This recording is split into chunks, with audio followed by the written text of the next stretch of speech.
नमस्कार दोस्तों, मैं सुमित मिश्रा स्वागत करता हूं एक बार फिर से आप सभी का एमजेटी एजुकेशन 2.0 में। दोस्तों, डेली जीके टेस्ट की सीरीज़ को आगे बढ़ाते हुए आज हम लोग बात करेंगे सेट 4 की। हम लोगों ने पिछले वीडियोस में, पिछले सीरीज़ में 3 एपिसोड देख लिए हैं। बहुत ही अच्छे से हम लोग जीके टेस्ट लगाते हैं, अच्छे से समझते हैं, हर एक क्वेश्चन को डिटेल में जानते हैं, उससे रिलेटेड जानकारियों को। तो आप लोग दोस्तों अगर पुरानी वीडियोज़ को नहीं देखे हो तो जाओ, ऊपर ये प्लेलिस्ट की लिंक बनकर आ रही है, यहाँ से जा करके पिछले तीनों सेट देख लो। हम लोग बहुत ही अच्छे से समझते चलेंगे, इससे आपका डेली जीके भी बूस्ट होता चलेगा। डेली 30 क्वेश्चन के बहाने हम लोग 150 से 200 क्वेश्चन कवर अप कर लेते हैं। तो वीडियो को एंड तक देखिएगा। सबसे पहले आपसे रिक्वेस्ट है कि आप लोग अगर सब्सक्राइब नहीं किए हो चैनल को तो सब्सक्राइब कर लो। ये नया चैनल है एमजेटी एजुकेशन 2.0, इसको सब्सक्राइब कर लो और बेल आइकन को प्रेस कर लेना, जिससे आने वाली वीडियोज़ का नोटिफिकेशन आपको मिलता रहे। इसकी क्विज़ दोस्तों आपको एमजेटी ऐप पर मिल जाती है डेली नेक्स्ट डे। तो आप लोग एमजेटी ऐप पर जा करके इसकी क्विज़ भी सॉल्व कर लिया करो। जिन लोगों को वीडियो की लिंक नहीं मिल पाती है वो लोग वहीं पर जा करके देख सकते हैं एमजेटी ऐप पर भी। ठीक है, वीडियो को जल्दी से कर दीजिए दोस्तों लाइक, अपने दोस्तों के पास इसे शेयर कर दीजिए, जिससे ज़्यादा से ज़्यादा लोग इससे जुड़ सकें। चलिए अब वीडियो को स्टार्ट करते हैं। सबसे पहला क्वेश्चन देखते हैं, जिमी वेल्स और लैरी सेंगर ये किससे संबंधित हैं? तो दोस्तों जिमी वेल्स और लैरी सेंगर ये विकिपीडिया के संस्थापक हैं। विकिपीडिया की स्थापना इन दोनों ने की थी। अब देखिए कुछ और भी कंपनियां हैं, इनके संस्थापक कौन कौन रहे उनके बारे में भी हम लोग जान लेते हैं। जैसे गूगल है, गूगल के संस्थापक दोस्तों लैरी पेज और सर्जेई ब्रिन थे। कौन? लैरी पेज और सर्जेई ब्रिन ने की थी स्थापना। व्हाट्सएप के संस्थापक कौन थे? तो व्हाट्सएप के संस्थापक दोस्तों जॉन कॉम और ब्रायन एक्टन। कौन? जॉन कॉम और ब्रायन एक्टन, इन दोनों ने की थी व्हाट्सएप की स्थापना। फेसबुक की मार्क जकरबर्ग, आपको पता है। माइक्रोसॉफ्ट की बिल गेट्स ने की थी और एप्पल की स्थापना स्टीव जॉब्स ने की थी। ठीक है, तो ये कुछ बड़ी बड़ी कंपनियां हैं दुनिया की जिनके संस्थापकों का नाम पूछा जाता है। नेक्स्ट, इंटरपोल का हेडक्वार्टर कहाँ पर है? इंटरपोल दोस्तों ये इंटरनेशनल पुलिस के नाम से जानी जाती है। आप इसे डिवाइड करेंगे ठीक है, पोल, तो इंटरपोल का मतलब होता है इंटरनेशनल पुलिस। इसका हेडक्वार्टर है दोस्तों लियोन्स में। कहाँ पर? लियोन्स में, फ्रांस में है इसका हेडक्वार्टर। ठीक है, लियोन्स में है इंटरनेशनल पोल का हेडक्वार्टर, इंटरनेशनल पुलिस का हेडक्वार्टर। अब देखिए दोस्तों, जब कोई भी देश होता है वहाँ पर उस देश की जो सबसे बड़ी संस्था होती है पुलिस की, अगर वो विफल हो जाती है तो वो इंटरनेशनली भी क्लेम किया जा सकता है। इंटरनेशनल पुलिस आकर के उस चीज़ की जांच करती है। जैसे भी इंडिया का एग्जांपल लिया जाए तो इंडिया में सबसे बड़ी जांच एजेंसी कौन सी है? सीबीआई है। अगर किसी केस में कोई ऐसा मामला आता है जब सीबीआई जांच विफल हो जाती है, तो फिर अगर कोई क्लेम करना चाहता है और उसके ऊपर जांच करने की, तब इंटरपोल से संपर्क करना पड़ेगा। ठीक है, इंटरपोल की स्थापना की बात की जाए तो इसकी स्थापना हुई थी 1923 में। 1923 में हुई थी स्थापना और इसके वर्तमान में अध्यक्ष हैं किम जोंग येंग। कौन? किम जोंग येंग हैं इसके वर्तमान में अध्यक्ष। नेक्स्ट, कागज़ का आविष्कार कहाँ पर हुआ था? कागज़ का आविष्कार दोस्तों सबसे पहले हुआ चाइना में। ठीक है, कागज़ ये पेड़ों से बनाया जाता है, लेकिन पूछा जा सकता है कौन से पौधे से, कौन से पेड़ से सबसे ज़्यादा बनाया जाता है? तो दोस्तों इसके लिए पेपरस नाम का पौधा होता है जिससे कागज़ सबसे ज़्यादा तैयार किया जाता है। ठीक है, कागज़ कई और चीज़ों से, जैसे बांस से, मुलायम घास से, सवाई घास से, इन सब से भी बनाया जाता है। ठीक है, कागज़ का सबसे ज़्यादा उत्पादन कहाँ पर होता है? तो कागज़ सबसे ज़्यादा दोस्तों कनाडा में बनाया जाता है। कहाँ पर? कनाडा में। नेक्स्ट, दुनिया की सबसे बड़ी ताज़े पानी की झील कौन सी है? सबसे बड़ी ताज़े पानी की या मीठे पानी की झील कौन सी है? तो वो है दोस्तों सुपीरियर झील। सुपीरियर झील दोस्तों ये है उत्तरी अमेरिका में, नॉर्थ अमेरिका में है। सबसे बड़ी ताज़े पानी या मीठे पानी की झील है। अगर हम लोग सबसे बड़ी झील की बात की जाए करें तो वो कौन सी है? कैस्पियन सागर है। ठीक है, कैस्पियन सागर दुनिया की सबसे बड़ी झील है। कहाँ पर है ये दोस्तों रूस के पास में है। ठीक है, रूस पड़ जाता है, अजरबैजान पड़ जाता है, ईरान पड़ता है, उसके बीच में है। वर्ल्ड मैप में मैं आपको कई बार दिखा चुका हूँ। तो ये सुपीरियर झील हो गया और कैस्पियन सागर हो गया। कैस्पियन सागर सबसे बड़ी झील हो गई। सबसे गहरी झील कौन सी है? सबसे गहरी झील है दोस्तों बैकाल झील। बैकाल झील है, रसिया में है ये दुनिया की सबसे गहरी झील है। ओके, चलिए भारत की कुछ झीलों के बारे में जानें। भारत की सबसे खारे पानी की झील चिल्का झील है, उड़ीसा में है, बहुत बार बताया गया है। भारत में सबसे मीठे पानी की झील कौन सी है? वुलर झील है, जम्मू कश्मीर में। क्लियर बिल्कुल। नेक्स्ट बात करते हैं। अगला, रात में आकाश में सबसे चमकीले तारे कौन से होते हैं? तो रात में दोस्तों आकाश में सबसे ज़्यादा चमकीले तारे सीरियस ए टाइप के होते हैं। सीरियस ए टाइप के जो तारे होते हैं सबसे ज़्यादा चमकीले तारे होते हैं। इसे सीरियस या साइरस, कहीं कहीं आपको मिलेगा साइरस, ठीक है। सबसे ज़्यादा चमकीला तारा यही होता है, रात को सबसे ज़्यादा चमकता है। अच्छा, पृथ्वी के सबसे निकटतम तारा कौन सा है? तो पृथ्वी के सबसे निकटतम तारा है सूर्य, ठीक है। अच्छा, ये तारा होता क्या है, पहले इसको समझिए। तारा दोस्तों एक ऐसा पिंड होता है जो स्वयं प्रकाशित होता है, यानी एक प्रकाशीय पिंड कह सकते हैं। जैसे कोई ग्रह हो गया, उपग्रह हो गया, ये क्षुद्र ग्रह हो गया, ये लोग क्या हैं, ये सब स्वयं प्रकाशित नहीं होते हैं, ये दूसरे पर डिपेंड करते हैं। लेकिन जो तारा होता है ये स्वयं प्रकाशित होता है, ठीक है। तो सूर्य हो गए, ये सब स्वयं प्रकाशित तारे हैं। सूर्य हुआ या बाकी जो तारे हुए।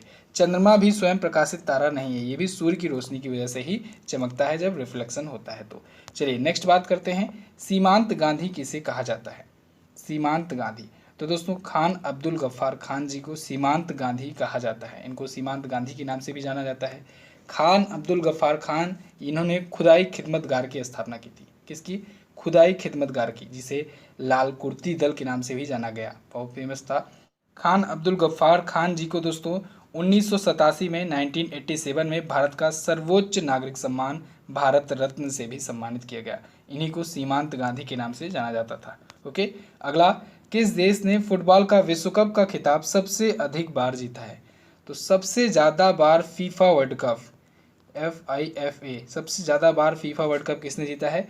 ब्राज़ील ने। ब्राज़ील ने दोस्तों 5 बार जीता है। अब चलिए फीफा आया है, फीफा के बारे में भी हम लोग जान लेते हैं। फीफा का फुल फॉर्म होता है federation international D football association. क्या होता है? Federation international D football association.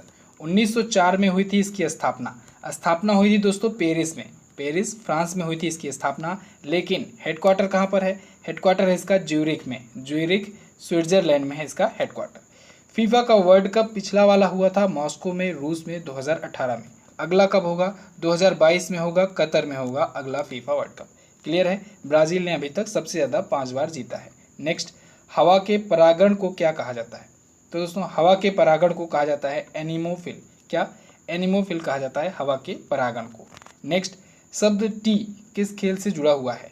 तो दोस्तों टी शब्द जो है ये गोल्फ से जुड़ा हुआ है। गोल्फ एक खेल होता है। गोल्फ खेल से संबंधित खिलाड़ियों की बात की जाए तो दोस्तों टाइगर वुड्स का नाम आता है। सबसे ज़्यादा सक्सेसफुल खिलाड़ी टाइगर वुड्स हैं, अमेरिका के गोल्फ के खिलाड़ी हैं। अभी एस्ले बार्टी का नाम आया था। एस्ले बार्टी ये ऑस्ट्रेलिया की हैं, ऑस्ट्रेलिया की टेनिस स्टार हैं, फ्रेंच ओपन जीत चुकी हैं। अभी इन्होंने गोल्फ में भी एक खिताब जीता हुआ है। अच्छा, गोल्फ से रिलेटेड एक क्वेश्चन और जानिए। आधुनिक गोल्फ के खेलों की शुरुआत हुई दोस्तों स्कॉटलैंड से। कहाँ से?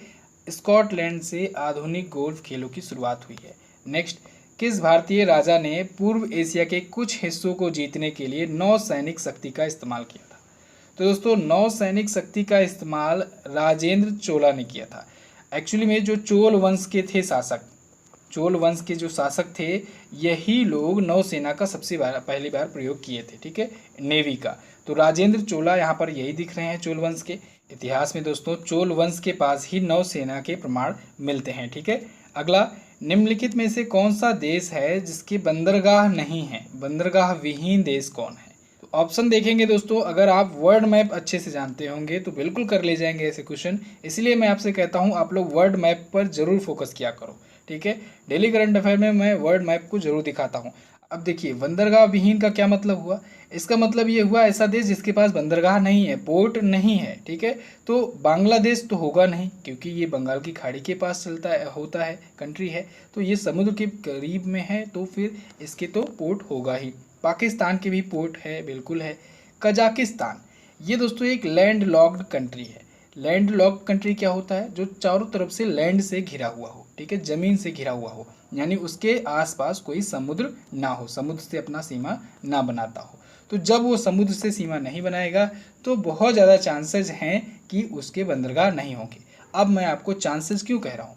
क्योंकि कभी कभी क्या होता है, बड़ी झीलें जो होती हैं उनके भी तो बंदरगाह हो सकते हैं। झीलों पर अगर बहुत बड़ी झील है जैसे कैस्पियन सागर, ये जो कजाकिस्तान का केस है इसमें यही आता है। कजाकिस्तान के पास में कैस्पियन सागर तो है, लेकिन कजाकिस्तान उसके बावजूद भी अपने पास बंदरगाह नहीं रखा है, ठीक है। वहीं अजरबैजान की बात की जाए तो ये भी कैस्पियन सागर से अपना बॉर्डर शेयर करता है, लेकिन इसके पास पोर्ट है, ठीक है। तो यहाँ पर कजाकिस्तान बिल्कुल करेक्ट ऑप्शन होगा। ये दुनिया का सबसे बड़ा लैंड लॉक्ड कंट्री है, इसको भी जान रखिएगा, ठीक है। अब देखिए लैंड लॉक्ड में कुछ और एग्जाम्पल जैसे नेपाल हो गया, भूटान हो गया, ये भी लैंड लॉक है, और भी बहुत सारे ऐसे देश हैं जो चारों तरफ से ज़मीन से घिरे हुए हैं। बिल्कुल क्लियर होना चाहिए आपका। तो इस क्वेश्चन में कजाकिस्तान ऑप्शन आपका बिल्कुल करेक्ट होगा। नेक्स्ट, दुनिया का सबसे बड़ा गैर ध्रुवीय रेगिस्तान कौन सा है? यानी दुनिया का सबसे बड़ा ऐसा कौन सा रेगिस्तान है जो गैर ध्रुवीय है, यानी जो ध्रुवीय क्षेत्रों में नहीं पाया जाता है? तो ऐसा है सहारा मरुस्थल। ये कहाँ पर है? ये दोस्तों है अफ्रीका कॉन्टिनेंट में। तो अफ्रीकन कॉन्टिनेंट में ये है और दुनिया का सबसे बड़ा मरुस्थल है ये, ठीक है। कालाहारी रेगिस्तान ये भी दोस्तों है अफ्रीका में ही। गोबी ये मंगोलिया में है। गोबी मंगोलिया में है, मंगोलिया पड़ता है एशिया में, और ये एशिया का सबसे बड़ा मरुस्थल है। ये पूछा जाता है एशिया का सबसे बड़ा मरुस्थल कौन सा है, तो आप बताएंगे गोबी, जो कि कहाँ पर है? मंगोलिया में है। नेक्स्ट, कुडनकुलम परमाणु ऊर्जा संयंत्र कौन से राज्य में स्थित है? तो कुडनकुलम परमाणु ऊर्जा संयंत्र दोस्तों ये तमिलनाडु में स्थित है। कहाँ पर? तमिलनाडु में स्थित है। अब मैं आपको कुछ और भारत के परमाणु ऊर्जा संयंत्र यानी न्यूक्लियर पावर प्लांट के बारे में बताता हूँ। जैसे एक तो कुडनकुलम परमाणु ऊर्जा संयंत्र तमिलनाडु में हो गया। तमिलनाडु में दोस्तों एक और है कलपक्कम परमाणु ऊर्जा संयंत्र या न्यूक्लियर पावर प्लांट, ये भी है तमिलनाडु में। एक है रावत भाटा, ये बहुत पूछा जाता है। रावत भाटा न्यूक्लियर पावर प्लांट दोस्तों ये है राजस्थान में। कहाँ पर? राजस्थान में है। भरौरा है एक उत्तर प्रदेश में, भरौरा उत्तर प्रदेश के बुंदेलखंड में है Bharaura nuclear power plant. Kakrapar भी पूछा जाता है। काकरापारा है सूरत में, सूरत यानी गुजरात में, तो ये है काकरापारा, ठीक है, वहाँ पर। नेक्स्ट बात करते हैं। अगला, निम्नलिखित में से कौन से व्यक्ति ने स्वतंत्र भारत के प्रथम गृह मंत्री के रूप में कार्य किया? अब देखिए स्वतंत्र भारत के प्रथम गृह मंत्री कौन हुए? बिल्कुल क्लियर होना चाहिए, ये तो आपको पता ही होना चाहिए। सरदार वल्लभ भाई पटेल जी। इन्होंने ही तो 565 से ज़्यादा रियासतों को एक किया था, मिलाया था सरदार वल्लभ भाई पटेल जी ने। तो गृह मंत्री ही तो ये कर सकता है। तो भारत के प्रथम गृह मंत्री कौन हुए? सरदार वल्लभ भाई पटेल। अब भारत के प्रथम कौन कौन से थे कैबिनेट में, उनको हम लोग थोड़ा सा जान लेते हैं, नज़र डालते हैं। जैसे प्रथम प्रधानमंत्री जवाहरलाल नेहरू जी, सबसे ज़्यादा दिन तक, सबसे ज़्यादा समय तक कार्यकाल वाले प्रधानमंत्री जवाहरलाल नेहरू जी ही हुए। 17 वर्षों तक उन्होंने शासन किया और यानी कि प्रधानमंत्री का पद संभाला। और 16 वर्षों तक उनके बाद इंदिरा गांधी जी, जो कि भारत की पहली महिला प्रधानमंत्री थी, 16 वर्षों तक ये थी प्रधानमंत्री के रूप में। तीसरे सबसे ज़्यादा प्रधानमंत्री का कार्यकाल मनमोहन सिंह जी का रहा 10 सालों तक, और चौथे प्रधानमंत्री नरेंद्र मोदी जी का 7 वर्ष से अभी तक हैं, ठीक है। चलिए अब पहले ये तो हो गए प्रधानमंत्री की बात। पहले अगर गृह मंत्री हो गए सरदार वल्लभ भाई पटेल जी, पहले शिक्षा मंत्री कौन थे? पहले शिक्षा मंत्री थे दोस्तों अबुल कलाम आज़ाद जी। और पहले रक्षा मंत्री कौन थे?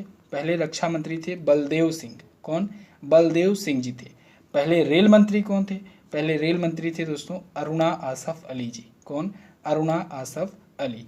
तो ये सब बेसिक पॉइंट आपको याद होना चाहिए दोस्तों। आप लोग देख रहे हैं कि आप क्वेश्चंस 30 ही पढ़ रहे हैं इस सेट में, लेकिन इन क्वेश्चन से रिलेट कर करके आप 150 से 200 तक क्वेश्चन तैयार कर ले रहे हैं। ऐसा अगर आप तैयारी करते हो, ये पूरा का पूरा सेट अगर देखते हो, सीरीज़ देखते हो, तो फिर आपका जीके जीएस बहुत ही स्ट्रांग हो जाने वाला है। और इसीलिए मैं आपसे बार बार कह रहा हूँ, ये सीरीज़ आप लोग कभी मिस मत करना। ये सीरीज़ बहुत ही इंपॉर्टेंट होने वाली है। इससे आपका जीके जीएस स्टैटिक खास करके बहुत ही स्ट्रांग हो जाने वाला है। आपको क्या करना है, वीडियो को लाइक कर दिया करना है, ठीक है। एक लाइक कर देना है वीडियो को, और वीडियो को शेयर कर देना अपने दोस्तों के पास। आपसे जो क्वेश्चन बीच बीच में पूछा जाएगा, आपको उसके आंसर भी देते चलना है, ठीक है। अगर आप लोग ये सीरीज कंटिन्यू करते हो, इसका क्विज भी जाकर के ऐप पर लगाते हो, तो फिर आपका स्टैटिक जीके भी बहुत ज़्यादा मजबूत हो जाएगा। करंट अफेयर तो आपका मजबूत मैं करा ही देता हूँ। कैसे कराता हूँ? आपको डेली करंट अफेयर में बताया जाता है डिटेल में, उसके बाद PDF फाइल प्रोवाइड की जाती है, उसके बाद क्विज दिया जाता है, फिर मंथली, वीकली, इसके बाद आपको ई बुक प्रोवाइड की जाती है एग्जाम टाइम में रिविज़न के लिए। तो ये सारे चीज़ों मेथड से आपका करंट अफेयर तैयार किया जाता है। स्टैटिक पर भी आ गया हूँ, तो स्टैटिक जीके भी जिम्मेदारी मेरी है आपका तैयार कराने की, मजबूत कराने की। तो आप लोग बस हमसे जुड़े रहो, सब्सक्राइब करके रखो चैनल को, वीडियो को शेयर ज़रूर कर दिया करो अपने दोस्तों के पास, क्योंकि रिस्पांस अगर अच्छा आएगा तभी थोड़ा मोटिवेशन मिलता है और अच्छे से पढ़ाने का। चलिए अगला, वेब पेज का उपयोग करके क्या बनाया जाता है। वेब पेज, वेब पेज जो होते हैं वो किसके उपयोग से बनाए जाते हैं। वेब पेज दोस्तों, जैसे ही आप इंटरनेट पर कोई पेज खोलते हो, ओपन करते हो, तो उसे वेब पेज कहा जाता है। ठीक है, जो भी पेज ओपन होता है तो वो HTML के रूप में होता है। HTML, hyper text markup language, इसके रूप में ओपन होता है। ठीक है, अगला, अच्छा कुछ जो बाकी के हैं फुल फॉर्म इनको जान लेते हैं। HTTP का क्या मतलब होता है। इसका मतलब होता है हाइपर टेक्स्ट ट्रांसफ़र प्रोटोकॉल। क्या, hyper text transfer protocol. URL क्या मतलब होता है। URL का मतलब होता है यूनिफॉर्म रिसोर्स लोकेटर। क्या, यूनिफॉर्म रिसोर्स लोकेटर। FTP का मतलब फाइल ट्रांसफ़र प्रोटोकॉल। HTML बताया मैंने, hyper text markup language. Next, 1905 में बंगाल विभाजन का आदेश किसके द्वारा दिया गया। 1905 में बंगाल का विभाजन दोस्तों लॉर्ड कर्जन के द्वारा दिया गया। 1905 में ही भारतीय रेलवे बोर्ड की स्थापना हुई थी। ये चीज़ मैंने बहुत बार आपको बताया हुआ है। जब भी रेलवे का क्वेश्चन आता है करंट अफेयर में, आपको बताया जाता है कि 1905 में भारतीय रेलवे बोर्ड की स्थापना हुई। उस टाइम पर लॉर्ड कर्जन का ही शासनकाल था और इसी टाइम पर दोस्तों बंगाल का विभाजन भी हुआ। ऐसे ही 1853 में जब इंडिया में पहली बार ट्रेन चलाई गई, तब लॉर्ड डलहौजी का शासनकाल हुआ करता था। क्लियर है बिल्कुल दोस्तों। अब आप करंट अफेयर, जैसे कि मैंने आपको बताया, हिंदी और इंग्लिश में प्रोवाइड की जाती है ई बुक। तो आप लोग करंट अफेयर को एग्ज़ाम टाइम में रिवाइज करने के लिए हमारे ई बुक्स का यूज़ कर सकते हो। ई बुक्स में सारी चीज़ें आपको कैटेगरी वाइज, चैप्टर वाइज दी गई रहती हैं, हर एक टॉपिक। इसके साथ साथ आपको प्रैक्टिस सेट भी बिल्कुल फ्री में दिया जाता है। अगस्त तक का अभी तक आ चुका है, पिछले 12 महीनों तक का ईयरली करंट अफेयर लेने पर विशेष ऑफर है, विशेष छूट मिलती है आपको। साथ ही साथ सितंबर मंथ का जल्द ही लॉन्च होने वाला है, उस पर पूरा काम किया जा रहा है। जल्द ही सितंबर मंथ की ई बुक लॉन्च हो जाएगी। तो आप लोग करंट अफेयर के बेस्ट तैयारी के लिए हमारी ई बुक्स का यूज़ कर सकते हैं। MJT ऐप पर आपको हर प्रकार की ई बुक्स मिल जाएगी। नेक्स्ट, भारत में राज्यपाल की नियुक्ति कौन करता है। तो भारत में दोस्तों राज्यपाल यानी गवर्नर्स की नियुक्ति करता है राष्ट्रपति। इसके कार्यकाल के बारे में ध्यान दीजिएगा, कार्यकाल से बहुत ज़्यादा क्वेश्चन बनता है राज्यपाल के। राज्यपाल का कार्यकाल दोस्तों होता है राष्ट्रपति के प्रसाद पर्यंत, यानी कि अगर प्रसाद पर्यंत का मतलब हुआ कि जब चाहेगा राष्ट्रपति तब चेंज कर सकता है। ठीक है, आपको ऑप्शन में दिखेगा 5 वर्ष, 6 वर्ष, 3 वर्ष, लेकिन अगर एक ऑप्शन दिख गया राष्ट्रपति के प्रसाद पर्यंत तो आप लोग उसी को लगाएंगे। ठीक है, राष्ट्रपति चाहेगा तो 5 वर्षों तक रखेगा, राष्ट्रपति चाहेगा तो 3 वर्षों में ही बदल देगा, राष्ट्रपति चाहेगा तो 2 वर्षों में ही बदल सकता है। ठीक है, तो अगर आपको प्रसाद पर्यंत नहीं दिखता है तो 5 वर्ष ही लगाएंगे, लेकिन अगर राष्ट्रपति के प्रसाद पर्यंत दिख गया ऑप्शन में तो आप लोग उसी को लगाएंगे। क्लियर। अब राज्यपाल के बारे में थोड़ा सा और जानिए दोस्तों। हमारे संविधान के अनुच्छेद 152 में, आर्टिकल 152 में राज्यपाल का सृजन का, राज्यपाल के गठन का वर्णन किया गया है। ठीक है, और 153 के तहत, अनुच्छेद 153 के तहत राज्य की कार्यपालिका की शक्ति राज्यपाल में निहित होती है। अब देखिए, संसद वाली वीडियो में मैंने आपको क्या बताया था कि जैसे आपको सेंटर यानी केंद्र में आपको जैसे जैसे जो सिस्टम आपको दिखेगा, राष्ट्रपति, संसद भवन और Rajya Sabha, Lok Sabha, same to same वैसे ही होता है राज्यों के बीच में। ठीक है, सेम वैसे। कैसे, देखिए, जो संसद होती है केंद्र में, संसद के 3 सदन होते हैं, राज्यसभा, लोकसभा और राष्ट्रपति। ठीक है, इन तीनों से मिल करके ही संसद का निर्माण होता है। ऐसे ही जो राज्यों में होता है सिस्टम, राज्य में क्या होता है, राज्यपाल होता है, विधानसभा होता है और विधान परिषद होती है। तो जो काम राष्ट्रपति का होता है केंद्र में, लगभग वही काम राज्यपाल का होता है स्टेट में। ठीक है, लगभग मैंने क्यों बोला, क्योंकि दोस्तों जो राष्ट्रपति होता है वो चीफ जस्टिस वगैरह की भी नियुक्ति करता है, जबकि राज्यपाल ये चीफ जस्टिस की नियुक्ति नहीं करता है। लेकिन मुख्यमंत्री का नियुक्ति हुआ, इसके बाद राज्य में जो भी मंत्री होंगे उनको शपथ दिलाना हुआ। ठीक है, ये सब काम होता है राज्यपाल का। या इमरजेंसी लगाना हुआ, किसी मंत्री का इस्तीफा स्वीकार करना, मुख्यमंत्री का इस्तीफा स्वीकार करना, उनकी नियुक्ति करना, ये सब चीज़ें राज्यपाल की होती हैं। ऐसे ही सेंटर में बात की जाए तो राष्ट्रपति का काम होता है जो भी कैबिनेट मंत्री होते हैं उनको शपथ दिलाना, प्रधानमंत्री की नियुक्ति करना, उनको शपथ दिलाना। ठीक है, और भी उनका इस्तीफा मंजूर करना। ठीक है, इस्तीफा स्वीकार करना, उपराष्ट्रपति का इस्तीफा लेना, उनको नियुक्ति करना। लेकिन राष्ट्रपति का काम थोड़ा सा और ज़्यादा होता है। जो भी राज्यों के चीफ जस्टिस होते हैं या चीफ जस्टिस ऑफ इंडिया होते हैं, इनकी भी नियुक्ति, इनका भी इस्तीफा मंजूर करते हैं राष्ट्रपति ही। क्लियर है? चलिए, ये अलग टॉपिक है, इस पर भी आपको डिटेल वीडियो मिलेगी। अगला, कैप्चा एक कंप्यूटर प्रोग्राम है। कैप्चा किस प्रकार का एक कंप्यूटर प्रोग्राम है? तो कैप्चा का काम दोस्तों होता है मानव इनपुट को मशीनरी इनपुट से अलग करने के लिए। आप लोग कोई भी वेबसाइट पर फॉर्म फिलअप करते हो तो आता है कैप्चा कोड करने के लिए, और जैसे ही आप कैप्चा कोड डालते हो तो फिर एक टिक आता है यू आर नॉट रोबोट। ठीक है, तो इसका मतलब यही होता है कि रोबोट वेरिफिकेशन होता है। ठीक है, उसमें देखा ये जाता है कि आप रोबोट तो नहीं हैं, आप कहीं बॉट तो नहीं हैं, जिस प्रकार से ये फर्जी में तो नहीं कोई फॉर्म फिलअप कर रहे हैं। तो इस चेकिंग के लिए कैप्चा कोड होता है। कैप्चा कोड में बेसिकली कुछ भी हो सकता है। आपसे कोई वर्ड देख करके इंटर करने को कहा जा सकता है, आपसे कोई चित्र, कोई फिगर देख करके उसको इंटर करने को, सिलेक्ट करने को कहा जा सकता है। ठीक है, तो इससे यही वेरिफिकेशन होता है कि आप ह्यूमन हो कि बोट हो। ठीक है, अगला, कौन से रोग के उपचार में डायलिसिस किया जाता है? तो देखिए दोस्तों, डायलिसिस जो होता है ये गुर्दे की खराबी, जब किडनी फेलियर हो जाता है तब यूज होता है, डायलिसिस किया जाता है। ठीक है, उसके उपचार में। कैंसर के बारे में अभी कल ही मैंने आपको बताया कि जो सेल्स होते हैं वो अनकंट्रोलेबल तरीके से बढ़ने लगते हैं, तब फिर होता है दृष्ट वैषम्य। इसमें क्या होता है? दृष्ट वैषम्य के केस में दोस्तों बेलनाकार लेंस का यूज किया जाता है। ठीक है, सिलेंड्रिकल लेंस का यूज किया जाता है। गुर्दे की खराबी, किडनी जब फेल हो जाए तो डायलिसिस कराया जाता है। गठिया, गठिया में क्या होता है? जब शरीर की हड्डियों के जो जोड़े होते हैं उनमें प्रॉब्लम आने लगती है, उनकी खराबी आने लगती है, तब फिर गठिया हो जाता है। ठीक है, तो उनके उपचार के लिए आप लोग डॉक्टर आर्थो का यूज़ करते हो। अगला, मानव शरीर में कंठ को क्या कहा जाता है? तो कंठ को दोस्तों वॉइस बॉक्स कहा जाता है। ये इंपॉर्टेंट क्वेश्चन है, वन लाइनर है, इसको याद रखिएगा। वॉइस बॉक्स जो होता है ये कंठ को कहा जाता है, पूछा गया है कई बार एग्जाम में। अगला, टेनिस में हार्ड कोर्ट की सतह किससे बनी होती है? अब देखिए, टेनिस आप लोग ग्रैंड स्लैम से रिलेट करके बहुत सारे अच्छे से जानते होंगे, इसके बारे में सब कुछ जानते होंगे। इसमें हार्ड कोर्ट जो होता है ये किससे बना होता है? ये कंक्रीट से बना होता है। अब देखिए, बहुत बार आपको बताया गया है 4 प्रकार के ग्रैंड स्लैम होते हैं, ऑस्ट्रेलियन ओपन, फ्रेंच ओपन, इसके बाद विंबलडन ओपन और उसके बाद होता है यूएस ओपन। ये चारों ग्रैंड स्लैम इसी सीरियल में खेले जाते हैं। इसमें मैंने कई बार आपको बताया है, वीडियो भी दी हुई है, कि ऑस्ट्रेलियन ओपन और यूएस ओपन ये हार्ड कोर्ट पर खेले जाते हैं, और फ्रेंच ओपन ये क्ले कोर्ट पर यानी मिट्टी के मैदान पर खेला जाता है, और जो विंबलडन ओपन है जो सबसे पुराना ग्रैंड स्लैम है ये ग्रास कोर्ट पर यानी घास के मैदान में खेला जाता है। ओके, तो ये जो हार्ड कोर्ट होता है ये कंक्रीट का बना होता है। ओके, नेक्स्ट, भारतीय अंतरिक्ष कार्यक्रम के जनक कौन है? भारतीय अंतरिक्ष कार्यक्रम के जनक ये हैं विक्रम ए साराभाई। विक्रम ए साराभाई ने ही दोस्तों इसरो की स्थापना की थी। ठीक है, भारतीय अंतरिक्ष कार्यक्रम के जनक माने जाते हैं, इंडियन स्पेस प्रोग्राम के फादर कहे जाते हैं। अगला, किस भारतीय ने 2014 में शांति के लिए नोबेल प्राइज़ जीता? तो 2014 में दोस्तों शांति के लिए नोबेल प्राइज़ मिला था किसे? कैलाश सत्यार्थी जी को। 2014 में दोस्तों इनको और मलाला यूसुफजई को दिया गया था नोबेल प्राइज़। ठीक है, मलाला यूसुफजई ये पाकिस्तान की हैं, अभी इनके बारे में बात करेंगे। पहले कैलाश सत्यार्थी के बारे में बात करें। इन्होंने दोस्तों बचपन बचाओ आंदोलन शुरू किया था। इनके बचपन बचाओ आंदोलन की वजह से ही इनको ये नोबेल प्राइज़ दिया गया।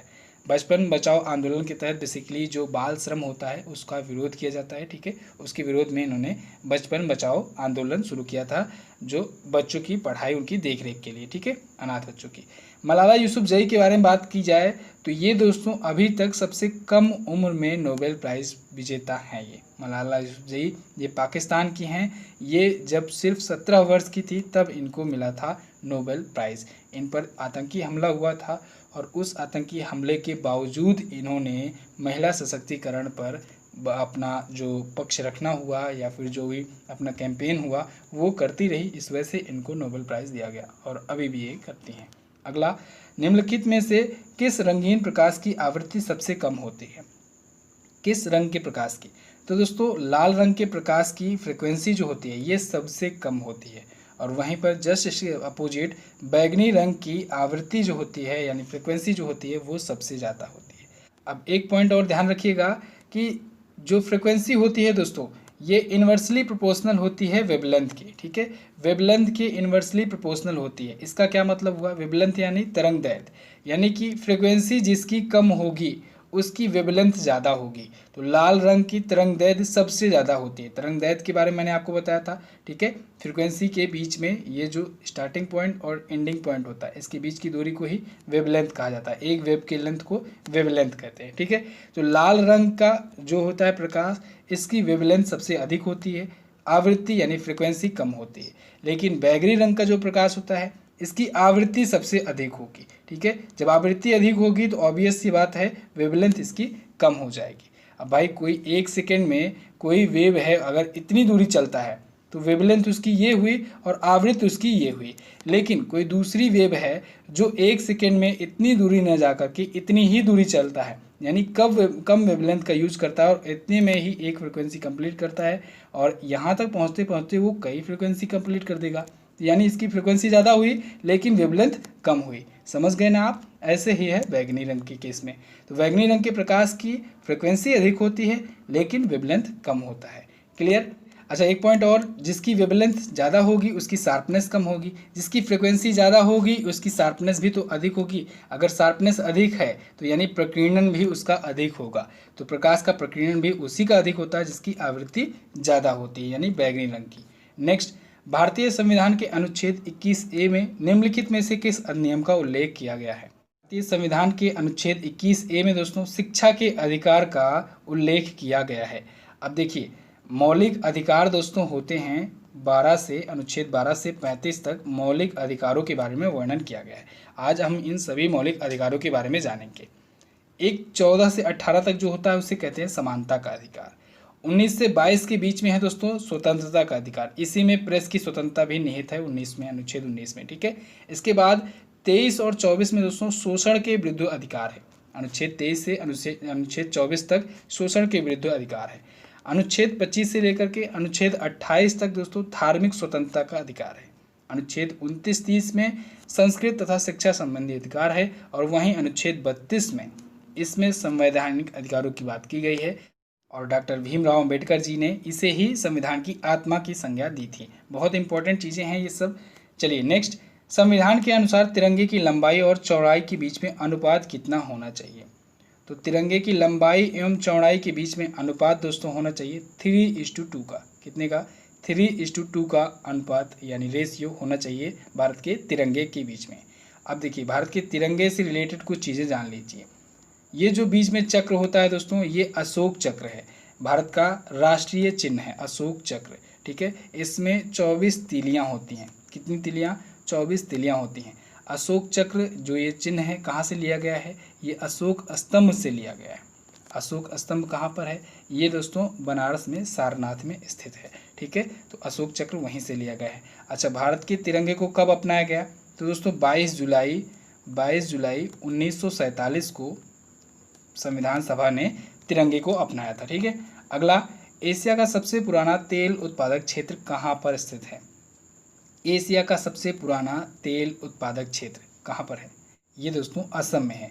असम के डिगबोई क्षेत्र में, असम के डिगबोई में सबसे पहले तेल निकाला गया था 1904 में, ठीक है, 1904 में, और ये एशिया का सबसे पुराना तेल उत्पादक क्षेत्र हुआ। नेक्स्ट बात करते हैं, बैडमिंटन का जाल जो होता है वो केंद्र में कितना ऊंचा होता है? बैडमिंटन का जो नेट होता है वो दोस्तों 5 फुट होता है, सतह से 5 फुट की ऊंचाई होती है। नेक्स्ट, निम्नलिखित में से कौन सा एक वर्ड प्रोसेसर का उदाहरण नहीं है? वर्ड प्रोसेसर कौन सा नहीं है? ऑप्शंस को देखिए, IBM लोटस सिम्फनी ये होता है वर्ड प्रोसेसर ही है एक। माइक्रोसॉफ्ट वर्ड, इस पर तो ई बुक वगैरह बनती ही है, ठीक है। ये जो इनफैक्ट ये जो पेज बना है MS वर्ड पर बना है। गूगल डॉक्स में गूगल डॉक्यूमेंट्स वगैरह बनता ही है। माइक्रोसॉफ्ट एक्सेल ये नहीं है। माइक्रोसॉफ्ट एक्सेल में सीट वगैरह बनती है, जो इनकम का जो भी कैलकुलेशन वाली चीज़ें होती हैं, ठीक है, हिसाब किताब वाली चीज़ें हो गई, ठीक है, कोई कैलकुलेशन करना हुआ तो ये सब चीज़ें माइक्रोसॉफ्ट एक्सेल पर बनता है, ठीक है। या कोई GST बिल या जो भी होता है बिलिंग वगैरह, ये सब माइक्रोसॉफ्ट एक्सेल पर बनता है। तो ये वर्ड प्रोसेसर नहीं है, ठीक है। एक्सेल सीट जो ये वर्ड प्रोसेसर नहीं है, तो बाकी तीनों वर्ड प्रोसेसर हैं। अगला, निम्नलिखित में से कौन सा असत्य है? ध्वनि तरंगे एक तरंगे हैं। किस प्रकार की तरंगे होती हैं ध्वनि तरंगे? तो ध्वनि तरंगे प्रेशर तरंगे तो नहीं होती हैं, बिल्कुल नहीं। ये अनुदैर्ध्य तरंगे होती हैं, बिल्कुल करेक्ट है बी ऑप्शन। विद्युत चुंबकीय तरंगे भी नहीं होंगी। क्यों नहीं होंगी बता रहा हूँ आपको। विद्युत चुंबकीय तरंग क्या होता है, इलेक्ट्रोमैग्नेटिक वेव एक सिनुसाइडल वेव होती है, कंटिन्यूअस वेव होती है साइनोसाइडल। साइनोसाइडल का मतलब बिल्कुल एकदम क्लियर होना चाहिए कि जितना ही फ्रिक्वेंसी अपर में हो उतना ही फ्रिक्वेंसी लोअर में हो, ठीक है, लोअर फ्रिक्वेंसी और अपर फ्रिक्वेंसी बिल्कुल समान हो। लेकिन ध्वनि में क्या होता है, अभी मैं बोल रहा हूँ, अभी बोलते बोलते मैं बीच में तेज़ बोलने लग गया, ऊपर चली गई, अभी बोलते बोलते मैं स्लो बोलने लगा, नीचे चली गई, फ्रिक्वेंसी कम हो गई उसकी, फिर बीच में तेज़ बोलने लगा। तो इस प्रकार से इसकी वेव होती है, यानी कि ये कंटिन्यूस वेव तो होती है लेकिन साइनोसाइडल नहीं होती है। तो इस वजह से ये विद्युत चुंबकीय नहीं हो सकती। विद्युत चुंबकीय यानी इलेक्ट्रोमैग्नेटिक केस में वो साइनोसाइडल होना चाहिए, बिल्कुल एक फ्रेम में होना चाहिए, ठीक है। तो ये अनुदैर्ध्य तरंगें होती हैं, ध्वनि तरंगें, क्लियर होना चाहिए बिल्कुल। तो आई थिंक आपको आज के इस 30 क्वेश्चन से बहुत कुछ जानकारियाँ मिली हैं। वीडियो को लाइक कर दीजिए, बाकी सेट को अगर आपने नहीं देखा है इसको देख लीजिए, चैनल को सब्सक्राइब करके अपने दोस्तों से भी सब्सक्राइब करवाइए। दोस्तों अगर रिस्पांस अच्छा रहा तो ये सीरीज़ मैं कंटिन्यू रखूँगा, और ये सीरीज़ बनाने में काफ़ी ज़्यादा मेहनत लगती है, तो आप लोग प्लीज़ लाइक और शेयर करके हमारा उत्साह ज़रूर बढ़ाएं। डेली करंट अफेयर आपका डेली कंटिन्यू रहता है, वैसे ही डेली जीके टेस्ट भी आपका कंटिन्यू रखने की मैं पूरी कोशिश करूंगा। तो वीडियो को शेयर जरूर करिएगा। मिलते हैं नेक्स्ट एपिसोड में। बाकी के एपिसोड अगर आपने नहीं देखे हैं तो जाइए देख लीजिए, इसकी क्विज़ मिल जाएगी आपको MZT ऐप पर, जाकर के आप लोग MZT ऐप पर इसकी क्विज़ भी सॉल्व कर सकते हैं। मिलते हैं दोस्तों अब नेक्स्ट एपिसोड में, तब तक के लिए नमस्कार, जय हिंद, वंदे मातरम।